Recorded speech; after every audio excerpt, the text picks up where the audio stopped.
All the links to the original posts are given in the description. So now let's head straight to the video. My fiancé cheated. How I moved on. My story at the onset is your typical infidelity discovery. I'm 27, engaged for 6 months, fiancé acting distance, gone at weird times, sex infrequent, excuses. Found the texts. She'd been sleeping with a guy. Took pics of all of them. This douchebag was coaching my fiancé on having affairs. He's been doing it off and on for years. Like it's acceptable. Here's my success story. This transpired late spring. Wedding was planned this summer. Zero hesitation. Was no way this was going to happen. I was done. I work for a huge company. Position openings galore right now. Interviewed and secured a position in a place I always wanted to live. Gave notice to my landlord. Fiancé lived with me. Lease entirely in my name. Filed unlawful detainer. Got a new phone plan and new number. Plan was to end relationship on a Thursday. My last day in apartment was Friday. Movers scheduled. Arranged to have sheriff at my place for 4 HRS. We can hire off duty in my county. What transpired that Thursday? FedEx screenshots to her parents and AP's wife, both with respectable notes. Her parents were out a lot of money having to cancel wedding with short notice. Felt bad. Turned old cell phone service off. Met with deputy, explained situation.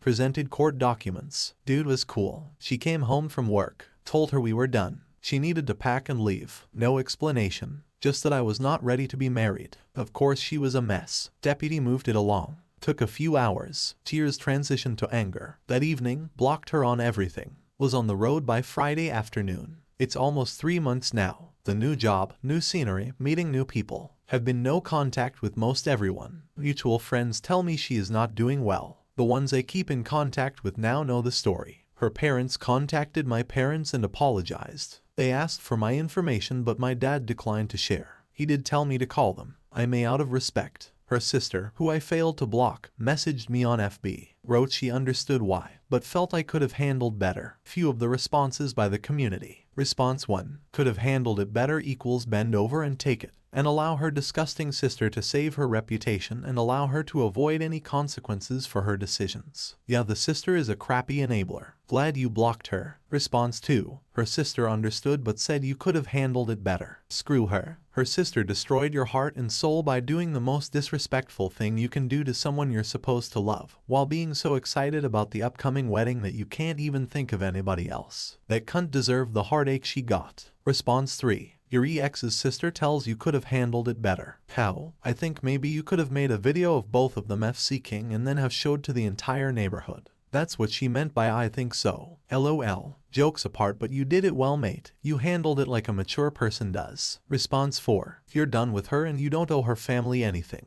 So, fuck her sister and her, and I wouldn't bother with the parents. My guess is the reason they want you to contact them is to guilt you into paying them some of the costs of the cancelled wedding. They raised a lying cheater who you dumped, and so it's not your problem anymore if she's not doing well. That's a secondary issue that they might want to talk to you about. But the primary is most likely the money. Response 5. No, you did well. She will never betray another man again.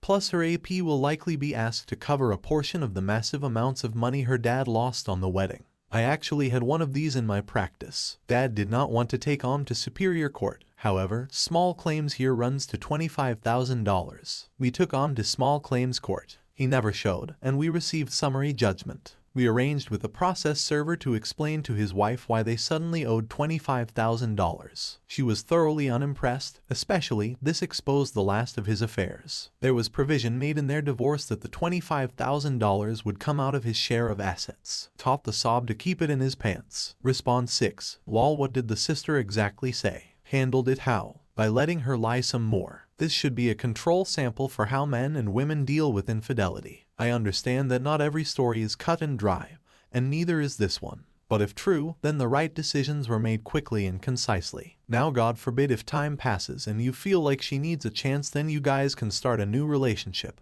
One with very deep lines in the sand that must not be crossed. Sometimes the emotions need to be placed on the back burner, especially in times that will greatly affect one forever, or at least for a long time. Good for you, my internet friend. I hope you find happiness, and I hope you explain to them how your last one ended, and how you two can be better than that by being open and honest with each other. If you like the story, hit the like and don't forget to subscribe the channel, and thanks for watching.